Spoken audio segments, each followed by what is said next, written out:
L'aventure est unique et la promesse fascinante. Traverser l'océan Arctique, un océan de glace, pour rejoindre en 4 jours le bout du monde, le pôle Nord. Mais retour quelques jours en arrière, au Spitsberg en Norvège. Embarquement immédiat sur le commandant Charcot. Sous pavillon français, ce navire d'exploration polaire est flambant neuf. Attention à la marche. 6 ans de travail pour un bateau de croisière 5 étoiles. Bonjour, bienvenue à bord. Un palace, mais pour la première fois capable de fendre la banquise. Les membres des familles de l'équipage et quelques invités vont jouer les doublures, de quoi stimuler l'imaginaire dans la tête de tous ces figurants privilégiés, déjà très impatients. J'aimerais voir des baleines, mais ça, on nous avertirait s'il y en avait. À la manœuvre, le commandant Étienne Garcia. L'officier se passionne pour les régions polaires depuis 20 ans. C'est la passerelle. Ouais. Faut d'entrée, ouais. Ce bateau, c'est son bébé et la passerelle son territoire. Pour une croisière test grandeur nature. C'est un voyage de travail. Apprivoiser en fait le commandant Charcot, appréhender cette navigation dans la glace. Et puis l'idée, effectivement, c'est de rejoindre le pôle. Mais en attendant la glace, c'est le soleil de minuit qui offre le spectacle. Pendant l'été polaire, il ne se couche jamais. Ceux qui ne sont jamais fatigués non plus, ce sont les scientifiques. Pour la première fois, ils auront leurs espaces aménagés sur un bateau de croisière. Une opportunité sous les hautes latitudes. Alors pas de temps à perdre, ce matin, une sonde de température est lancée. Le relevé au fur et à mesure de la sonde qui plonge. Et le résultat est sans appel, 2 degrés à la surface de l'eau et un de plus à 300 mètres de fond. Il y a une quantité de chaleur stockée en profondeur dans l'Arctique qui est assez impressionnante, qui est suffisante pour fondre toute la glace en 1 an si cette chaleur était amenée à remonter à la surface. Sur le pont, ce n'est pas encore la foule des grands jours. Il faut avouer qu'il fait moins 2 degrés. Et surtout à l'intérieur, c'est grand luxe. Salon, personnel aux petits soins et piscine intérieure avec une eau à 30 degrés. Le principe, c'est vraiment venir se baigner, ensuite aller au sauna et s'installer voilà, sur un bain de soleil et regarder le paysage. Et c'est la belle vie, voilà, exactement. Sur 9 étages, 3 sont réservés aux 150 chambres, avec balcon. De quoi oublier parfois que l'on remonte la route du pôle. Heureusement, la nature va se charger de nous le rappeler entre le fromage et le dessert. Vous pouvez voir une baleine bleue à l'avant du navire. Vite, on troque la fourchette contre des jumelles. Elle est juste là, tout près, il y en a une. Jonathan Zakaria, guide et chef d'expédition, n'en revient pas. On a de la chance d'en voir une, ce qui est exceptionnel. Il n'en reste que 3000 dans le monde. Elles viennent se nourrir pendant l'été polaire, puisque les mers polaires, que ce soit arctiques ou antarctiques, eh bien, sont les mers les plus riches en nutriments. Bah, c'est incroyable, c'est la première fois pour moi. Je pense que ça sera à mon avis la dernière. 24 heures après notre départ, les premières glaces à la dérive annoncent l'entrée dans la banquise. La température baisse, la glace se resserre.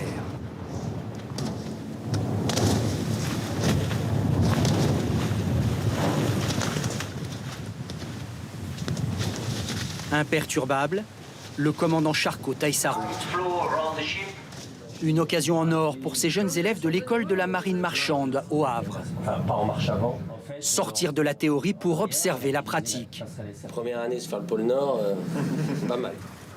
Direction la passerelle pour un petit cours de navigation dans les glaces. On va voir donc l'épaisseur de glace qui va augmenter en direct. On va surtout pas tout droit. La subtilité, c'est de composer avec la configuration des glaces, c'est-à-dire que vous avez des plaques à la dérive. Ce qu'on va faire, on va aller chercher les chenaux, d'eau libre, et puis ensuite optimiser notre navigation, un vrai routage dans les glaces.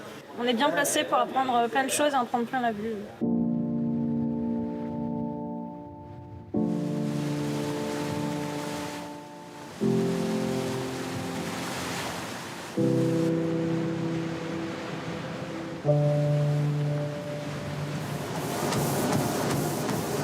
Chaque matin, il y a ceux qui font du sport au chaud.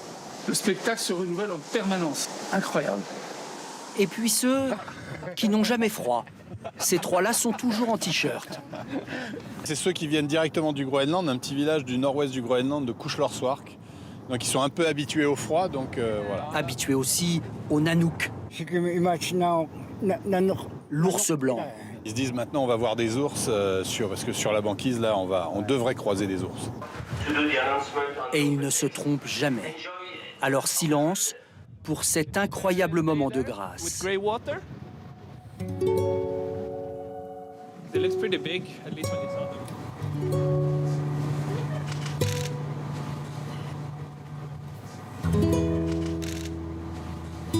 them. Ça va sentir.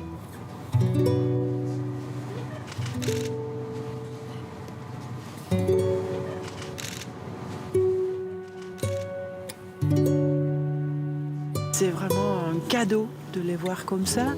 Et puis on est tranquille ici.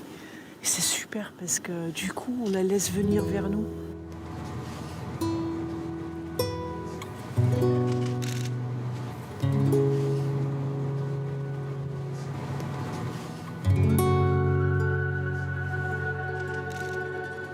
Le moment où ils se nourrissent le plus, c'est au printemps, quand il y a la mise bas des phoques. Et pour ça, ils dépendent vraiment de la banquise. Quand il n'y aura plus de banquise au printemps, là, ça deviendra vraiment très très critique pour tous les ours. Il n'y a rien à dire tellement c'est waouh.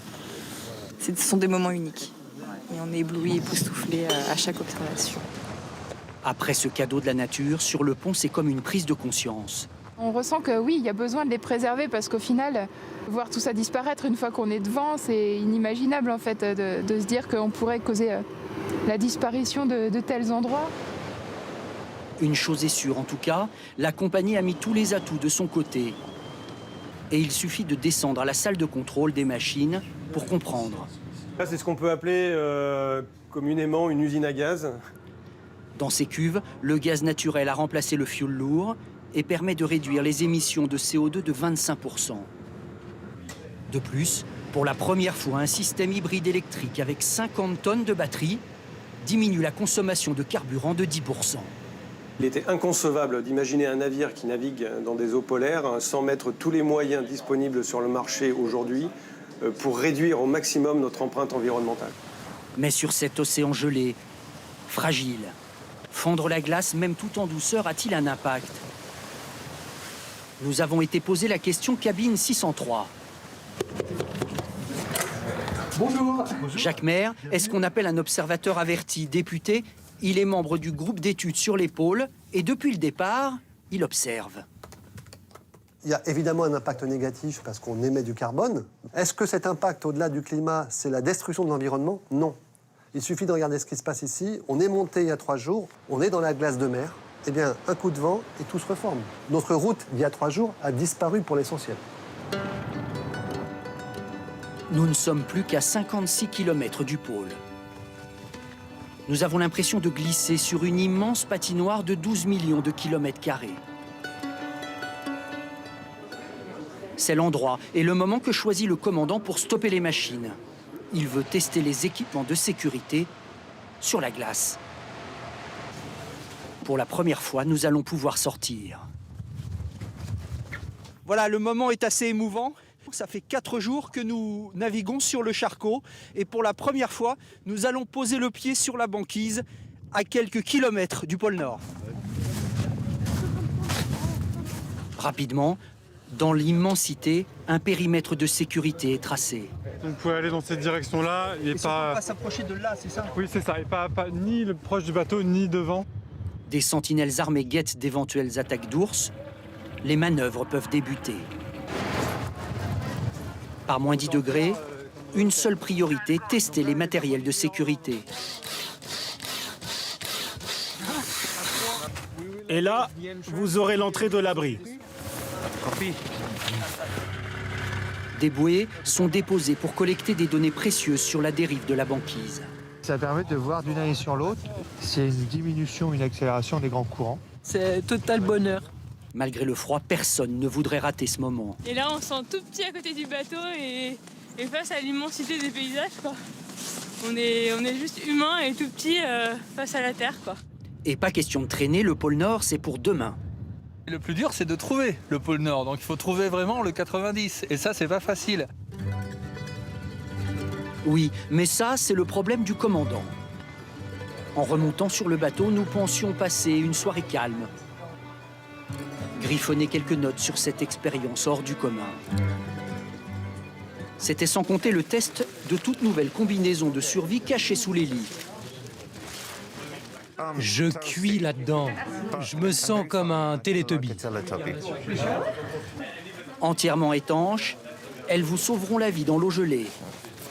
Mais d'abord, il faudra s'asseoir pour l'enfiler, puis se relever, et enfin basculer la capuche. Tout un programme, alors c'est vrai, il vaut mieux s'entraîner. Finalement, ça doit être confortable, un peu raide, mais ça va, on arrive à bouger les doigts. Peut-être qu'on n'arriverait pas à bien prendre. En tout cas, quel beau souvenir de retour à la maison. Jour J. Et le programme ce matin est clair.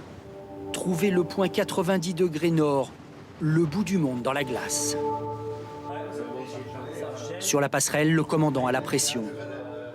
Il faudra manœuvrer tout doucement pour aller chercher cette position. Sous l'œil des caméras, la France va faire son retour dans l'histoire polaire.